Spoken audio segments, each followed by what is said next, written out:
ভোর থেকে রাত পর্যন্ত আমি কিভাবে সব ম্যানেজ করি, আজকে সেটাই আপনাদের সাথে শেয়ার করব। আসসালামু আলাইকুম, আমি momo, life circle of momo চ্যানেলে সবাইকে ওয়েলকাম করছি। কেমন আছেন সবাই? খুব ভোরে আমার ছেলে এখানে নামাজ পড়ে তারপরে কোরআন পড়তেছিল। আমি নামাজ কোরআন শেষ করে ওদের বেডটা ভালোভাবে একটু গুছিয়ে দিয়েছি। তারপরে হচ্ছে যে ও বেশিক্ষণ পড়বে না, ১ পেজে পড়বে কারণ ওর হচ্ছে যে টিউটোরিয়াল পরীক্ষা চলতেছে আর না হয় বেশি পড়তো। এরপরে আমি গাছে পানি দিয়ে এসেছি। তারপরে এই যে ছোট, ছোট যে বাসায় মানি প্লান্ট গাছগুলো ছিল এভাবে রাখি সেগুলোর পানি চেঞ্জ করে নিলাম। সকালবেলায় এই পানিগুলো সময় থাকলে চেঞ্জ করি, আবার কোনোদিন দেখা যায় যে রান্না বসিয়ে বা রান্না শেষেও করি। যখন যেভাবে সময় হয়, যদি বেশি সকালে ২-১ দিন হয় না যে আজকে একটু লেটে হয়ে যায়, সেদিন আবার পরে করি। আর এই যে মাশাআল্লাহ আমার মিষ্টি আলু গাছটা খুব সুন্দর গ্রো করতেছে। তবে আমার মনে হয় এখন মাথা দিয়ে কেটে দেওয়া উচিত নাকি জানি না, নিচের এই পাতাগুলো না সব লাল, লাল হয়ে যাচ্ছে। এরপরে আমার কিছু সবজি দরকার ছিল, তো সেই সবজি এখানে নিয়ে এসেছে পুঁইশাক, ডাঁটা, লাউ, তারপর হচ্ছে টমেটো, বরবটি, করল্লা, পটল। তো আমি বলেছিলাম ২ আইটেম, বেশি সবজি আনলে দেখা যায় যে খেতে, খেতে ৪-৫ দিন গেলে তখন ভালো লাগে না। ২ টা করে আনলে ২ দিন পরে আবার ২ টা সেভাবে আনলে ভালো হয়। তবে আমরা সবাই জানি ছেলেরা বাজারে গেলে মাছ বা মাংস মানে সবজি যেটা পায় সবই একবারে নিয়ে আসে। তো কিছু করার নেই, এখন এগুলো সব আমি ক্লিন করে তারপরে ফ্রিজে রেখে দেবো। আজকে আর সকালের রান্নাটা আপনাদের সাথে শেয়ার করব না। আজকে সকালে রান্না করে ফেলেছি আর এখানে হচ্ছে যে শেষে আমি একটু ঢেঁড়স ভর্তা করব। সকালে ঢেঁড়স আর বালাচাও ভর্তা দিয়ে খাওয়া দাওয়া হয়েছে। তারপরে এই যে রান্না বান্নার পরে যে কিছু প্লেট বাটি হাঁড়ি পাতিল হয় সেগুলো এখানে আছে, এগুলো এখন সব আমি ক্লিন করে নেব। তো এগুলো সব ক্লিন করব আর ওদিকে তো আমার রান্না বান্না সব শেষ হয়ে গিয়েছে। তারপরে হচ্ছে যে এখানে আমি ভর্তার জন্য সবকিছু কেটে কুটে রেডি করে নিয়েছি আর বালাচাও ভর্তাটা অলরেডি করে ফেলেছি।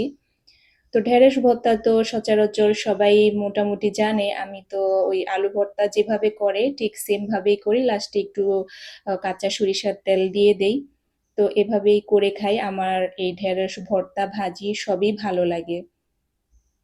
আমার অনেক প্রিয়, প্রিয় আপুদেরও এটা অনেক পছন্দ, আবার অনেক আপুদের বেবিদেরও অনেক পছন্দ।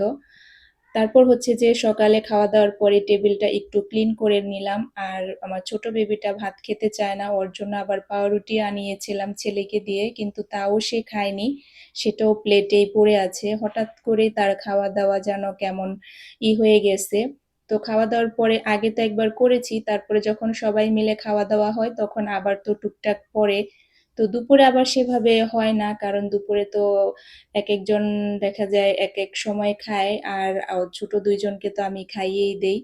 তো এই যে এখানে তাদেরটা ছিল আর এখানে রেখে দিলাম, সে আবার যখন ইচ্ছে খেয়ে নিবে। তারপরে এই যে হাসব্যান্ডের লাঞ্চ বক্স সব রেডি করে নিয়েছি। রান্না তো আর শেয়ার করিনি। রান্না আজকে আর রান্না শেয়ার করলাম না। এই গরমের মধ্যে খুব দ্রুত ঝটপট যেভাবে রান্না করে নেওয়া যায় সেটাই ভালো। রান্না ভিডিও করতে গেলে আরো অনেক সময় লাগে।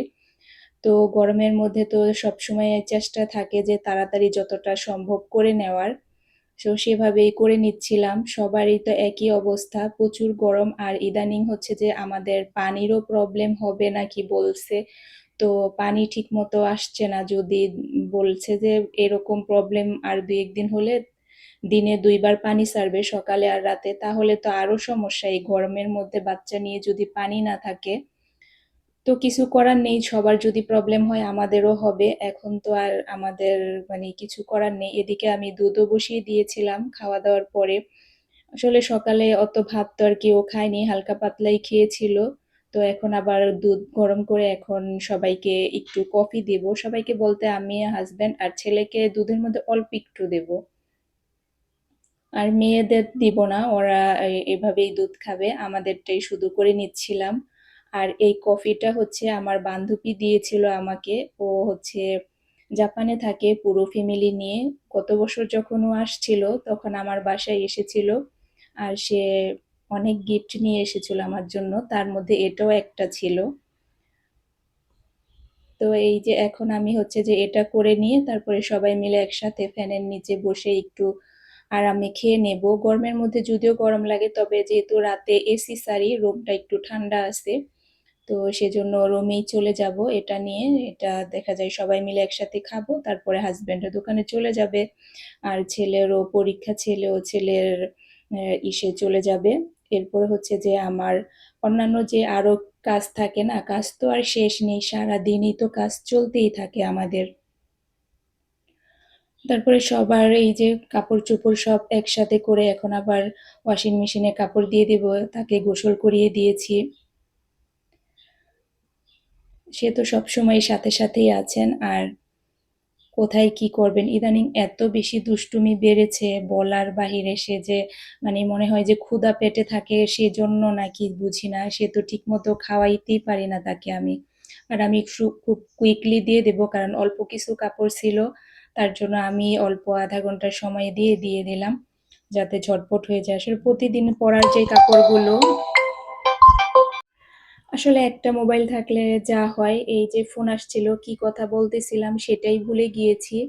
তারপর হচ্ছে যে এদিকে আমি এই যে সব ফার্নিচার গুলো একটু টাচ আপ করে নিলাম, মুছে নিলাম, আর এদিকে সে চিরুনি নিয়ে এসে দাঁড়িয়ে আছে, তো তার চুল আঁচড়িয়ে দিতে হবে।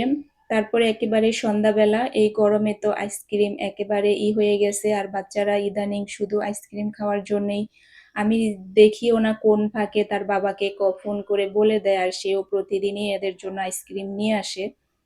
তো বলেছি এরপরে আর এক সপ্তাহ আইসক্রিম আনা হবে না, এই বাটি এইটাই খেয়ে নাও। তো এরা প্রতিদিনই কখন যেন বলে দেয়, আর সেও বাচ্চাদের জন্য নিয়ে আসে। এমনি তো অন্য জিনিস সেভাবে ওরা অতটা খায় না, তবে আইসক্রিমটাই সবারই একটু বেশি পছন্দ। আর এটা দেখলে তো আমার ছোট বেবি তো এমনিই খাইতে চায় না, এগুলো খেয়ে তার খাওয়া দাওয়া আরো কমে যায়। এই যে অপেক্ষা করতেছে সাইডে সে দাঁড়িয়ে, কখন সে নিবে আর খাবে। এটা তারা সেই দুপুর থেকেই বলতেছিল আমাকে দেওয়ার জন্য, তো আমি তাদেরকে অপেক্ষা করাচ্ছিলাম। এরপরে হচ্ছে রাতের জন্য আমি আজকে রাতেও ভাত করব আর টাকি মাছ ভর্তা করব। তরকারি ছিল, তারপরও আবার টাকি মাছ ভর্তাটা করতে বলছিল, তো এজন্য বলেছি যে রাতে করে দিব নে, সেই জন্য রাতে এখন এটা করে দিব। আর এদিকে পরের দিনের জন্য গরুর মাংস বের করে রেখেছি, এটাও একটু কষিয়ে রেখে দেব, পুরোপুরি করব না, 50% করে রেখে দেব, যেহেতু সকালে গ্যাসও কম থাকে, তারপরে আরো অনেক কাজ থাকে, যার কারণে রাতে কাজটা আগিয়ে রাখলে ভালো হয়।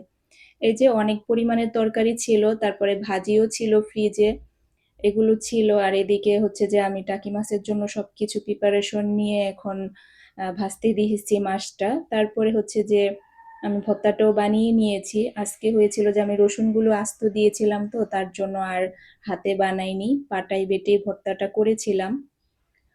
তো বলতে বলতে তো আজকে বলিনি কেউ আমার ভিডিওতে লাইক দিয়েছেন কিনা, প্লিজ দয়া করে একটা লাইক দিয়ে কন্টিনিউ করেন।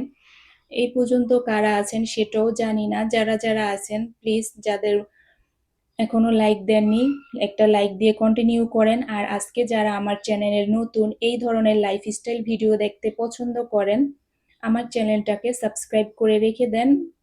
পরবর্তীতে আমি যখনই কোনো ভিডিও ছাড়বো, আপনার কাছে নোটিফিকেশন চলে যাবে, আপনি আপনার সময় সুযোগ মতো দেখে নিতে পারবেন।